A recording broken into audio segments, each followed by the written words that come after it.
नमस्कार दोस्तों, networking Hindi academy में आपका स्वागत है। पिछले वीडियो में हमने इंटरफेसेज एंड केबल्स के थ्योरी कॉन्सेप्ट को अच्छे से समझा। आज के इस वीडियो में हम थ्योरी को प्रैक्टिकल में बदलने जा रहे हैं। जैसा कि हमने चैप्टर 2 में सीखा था कि नेटवर्क डिवाइसेज को कनेक्ट करने के लिए हम अलग अलग केबल का उपयोग करते हैं, जैसे copper straight through, copper crossover और फाइबर ऑप्टिक। इस लैब में हम लाइव देखेंगे कि कैसे अलग अलग डिवाइसेज को जोड़ने के लिए सही केबल्स का चुनाव किया जाता है। पैकेट ट्रेसर में सिंगल मोड और मल्टी मोड फाइबर अलग से दिखाई नहीं देते, पर हमें कॉन्सेप्ट समझने के लिए ये सोचना होगा कि कहाँ कौन सी केबल लगाना सही है। और हम ये मानकर चल रहे हैं कि डिवाइसेज पर ऑटो MDIX डिसेबल है। सबसे पहले हम पीसी को स्विच से कनेक्ट करते हैं।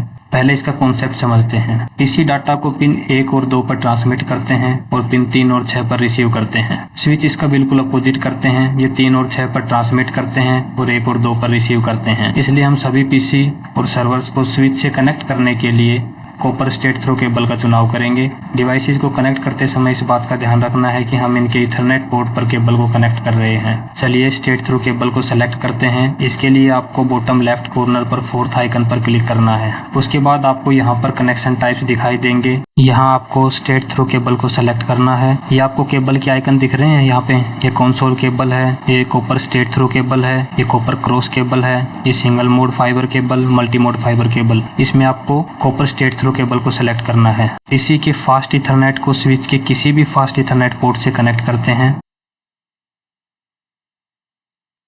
बिल्कुल इसी तरह PC2 को स्विच 4 से, PC3 को स्विच 7 से और सर्वर 1 को स्विच 8 से कनेक्ट करते हैं। तो यहाँ पे हमारा PC1 स्विच 3 से कनेक्ट हो गया। अभी हम PC2 को स्विच 4 से कनेक्ट कर देते हैं। PC3 को स्विच 7 से कनेक्ट कर देते हैं और लास्ट में सर्वर 1 को स्विच 8 से कनेक्ट कर देते हैं। तो यहाँ पे हमारे सभी PC स्विच से कनेक्ट हो चुके हैं। अब बात करते हैं स्विचेज के आपस के कनेक्शन की। जब 2 सेम डिवाइसेज को कनेक्ट करना हो तो हमें क्रॉसओवर केबल की जरूरत होती है। जैसा हमने चैप्टर 2 में पढ़ा था, अगर हम ऐसा नहीं करेंगे तो ट्रांसमिट पिन से और रिसीविंग पिन से टकरा जाएगी, जिससे डाटा सफलतापूर्वक सेंड नहीं होगा। तो चलिए क्रॉसओवर केबल सेलेक्ट करते हैं और इन स्विचेज को कनेक्ट करते हैं। सबसे पहले इस आइकन पर जाएंगे, क्रॉसओवर केबल को सेलेक्ट करेंगे। सबसे पहले स्विच 3 को स्विच 1 से कनेक्ट करते हैं। उसके बाद स्विच 4 को स्विच 2 से कनेक्ट करते हैं। नेक्स्ट स्विच 1 को स्विच 2 से कनेक्ट करते हैं। स्विच 7 को स्विच 5 से कनेक्ट करते हैं। नेक्स्ट स्विच 5 को स्विच 6 से कनेक्ट करते हैं और लास्ट में स्विच 8 को स्विच 6 से कनेक्ट करते हैं।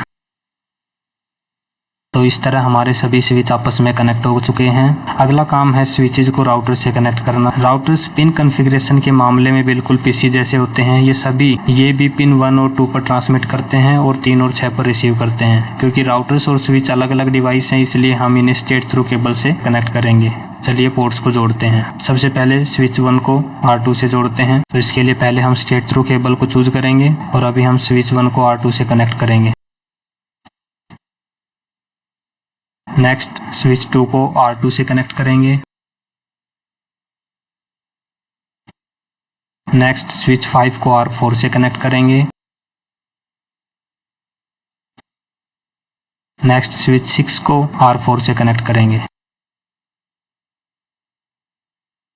अभी हमने सभी स्विचेज को राउटर से कनेक्ट कर दिया है। अब हम राउटर्स को आपस में कनेक्ट करते हैं। यहाँ हमें फिजिकल डिस्टेंस का विशेष ध्यान रखना है। अगर हम कॉपर केबल को यूज करेंगे तो क्रॉसओवर केबल लगानी पड़ेगी। सबसे पहले R2 और R1 को देखिए, इनके बीच सिर्फ 50 मीटर का डिस्टेंस है। हम जानते हैं कि कॉपर UTB केबल 100 मीटर तक का डिस्टेंस कवर कर सकती है, इसलिए R2 और R1 के बीच हम आराम से कॉपर क्रॉसओवर केबल लगा सकते हैं। तो चलिए R1 और R2 को कनेक्ट करते हैं। पहले हम कॉपर क्रॉसओवर केबल को चूज करेंगे, उसके बाद इनको कनेक्ट करेंगे।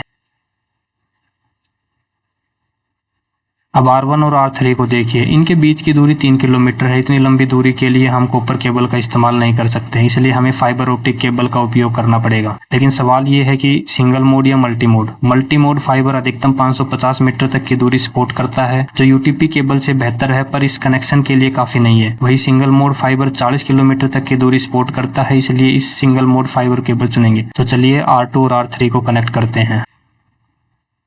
अभी हमने R1 और R3 को कनेक्ट कर दिया है। अभी नेक्स्ट हम R3 और R4 को कनेक्ट करते हैं। R3 और R4 के बीच का डिस्टेंस 250 मीटर है। यह दूरी UTP केबल के लिए बहुत लंबी है, लेकिन इतनी भी लंबी नहीं कि सिंगल मोड केबल का इस्तेमाल करना पड़े, इसलिए यहाँ एक मल्टी मोड फाइबर केबल लगाना बिल्कुल सही रहेगा। चलिए इसे भी कनेक्ट कर देते हैं।